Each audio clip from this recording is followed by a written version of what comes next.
As long as you make profit, it's all okay, right? Wrong. Allah Azza wa Jal tells us in the Qur'an, O you who have believed, do not consume one another's wealth unjustly, but only in lawful business by mutual consent.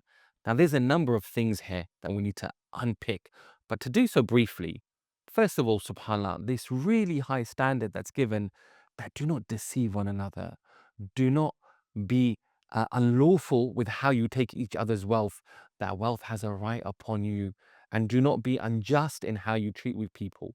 Now, many people will think, I'm not being unjust if I hide some terms and conditions.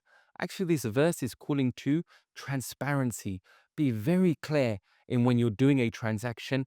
And it has to be actually based on the person that you're talking to. Knowing the hal of the person, the condition of the person you're speaking to, do they understand the transaction in the way you understand it? And if they don't, have you taken advantage of them? These are the standards that Allah calls us to. This is what being transparent is. This is what being fair is, subhanAllah. And then also by mutual consent. You can't unilaterally make decisions in an agreement. There has to be an understanding and a contract, and both parties understand it the same way.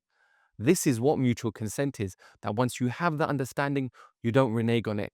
How many times in business, subhanAllah, or maybe when we have people working for us, often happens, we agree a price, and then at the last minute, when it comes to payment, we say, I'm only going to give you this much. You've been unjust. That was a mutual consent. You should have agreed it at the beginning. That's what being transparent is. And Allah Azza wa Jalla is telling us that if you don't, then you may consume one another's wealth unjustly.